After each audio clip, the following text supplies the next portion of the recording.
শুভ সন্ধ্যা বন্ধুরা, আজ হলো 2 সেপ্টেম্বর মঙ্গলবার। আজকের সমগ্র আসাম তথা বরাক উপত্যকার গুরুত্বপূর্ণ খবরগুলি হলো: প্রথম খবর, অরুণোদয় প্রকল্পকারী মহিলাদের জন্য একটি বড় ঘোষণা। আগামী 17 সেপ্টেম্বর থেকে 1250 টাকা করে অরুণোদয় দেওয়া হবে এবং তাদেরকে মাসে গ্যাস ক্রয়ের জন্য অতিরিক্তভাবে 250 টাকা করে দেবে। তার সঙ্গে যাদের রেশন কার্ড রয়েছে তাদেরকে 1 নভেম্বর থেকে চালের সঙ্গে চিনি, ডাল, লবণও দেওয়া হবে, মুখ্যমন্ত্রীর ঘোষণা। এই দিনই হিমন্ত বিশ্ব শর্মা সভায় জোর গলায় বলেন, আগে কোনো সরকার এ ধরনের কাজ করেছে কি?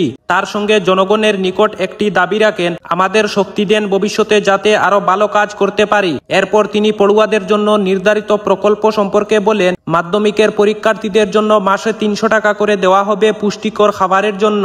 এবার শুনুন আজকের দ্বিতীয় খবর। শিলচরে গ্রেফতার মুর্শিদাবাদের ফেরিওয়ালা। পেশায় হরেক মালের ফেরিওয়ালা, বাড়ি পশ্চিমবঙ্গের মুর্শিদাবাদে। শিলচরে এসে মহিলার সঙ্গে সম্পর্কে জড়িয়ে গ্রেফতার হতে হলো মইনুল ইসলাম উর্ফে সজল দাস নামের এই যুবককে।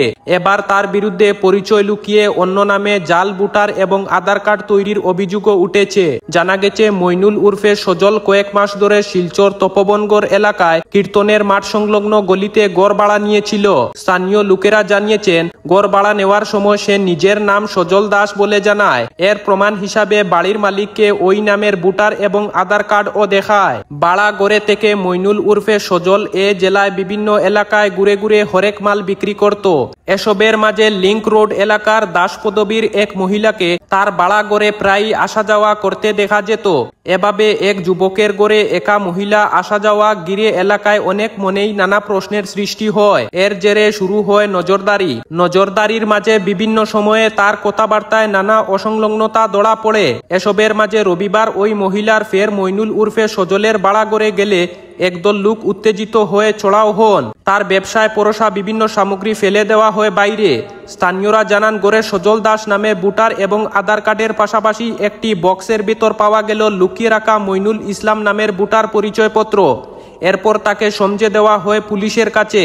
পুলিশ এক সূত্রে জানান, জিজ্ঞাসাবাদে যুবকটি স্বীকার করেছে তার নাম আসলে মইনুল ইসলাম, বাড়ি পশ্চিমবঙ্গের মুর্শিদাবাদে।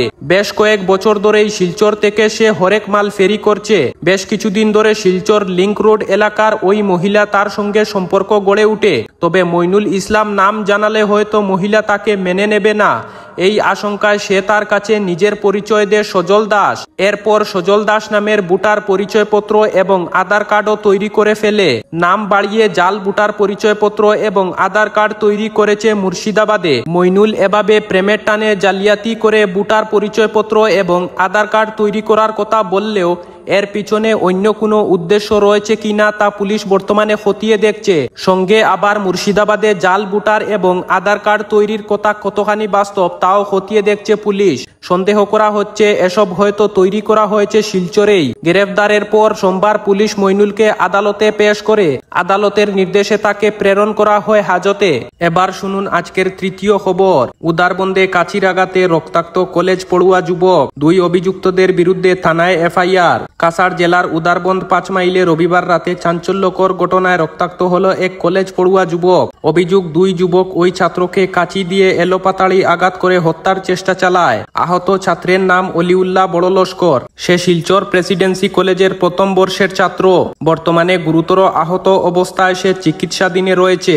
সোমবার আহতের পিতা আব্দুল ওয়াহিদ বড়লস্কর উদারবন্দ থানায় একটি লিখিত এফআইআর দায়ের করেন। অভিযোগে তিনি উল্লেখ করেন, স্থানীয় বুরহান উদ্দিন বড়লস্কর উর্ফে লাকি এবং এমাদউদ্দিন বড়লস্কর কৌশলে তার ছেলেকে একটি দোকানে ডেকে নিয়ে যায়। সেখানে কথোপকথনের এক পর্যায়ে দুপক্ষের মধ্যে তীব্র বিতর্কিত শুরু হয়। এরপর হঠাৎ 2 অভিযুক্ত মিলে কাঁচি দিয়ে অলিউল্লাহর বুকে, পিঠে এবং শরীরের বিভিন্ন অংশে একের পর এক আঘাত করে, এমনকি গলায় প্রাণঘাতী আঘাত করার চেষ্টা করা হয় বলে অভিযোগ দাবি করা হয়েছে।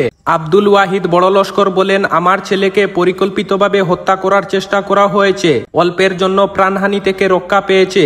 2 অভিযুক্ত দাঙ্গাবাজ ও দুর্দান্ত প্রকৃতির লোক। প্রশাসনের কাছে অনুরোধ করছি, অবিলম্বে দোষীদের গ্রেফতার করে কঠোর শাস্তি ব্যবস্থা করা হোক। এ ঘটনায় সমস্ত এলাকায় ব্যাপক চাঞ্চল্যের সৃষ্টি হয়েছে। ইতিমধ্যে পুলিশ মামলা রুজু করে ঘটনার তদন্ত শুরু করে দিয়েছে। এই ছিল আজকের বিস্তারিত খবর। ভিডিওটি যদি সামান্য পরিমাণ প্রয়োজনীয় বলে মনে হয় তাহলে ভিডিওটিতে একটি লাইক করে চ্যানেলটিকে সাবস্ক্রাইব করে পাশে থাকবেন।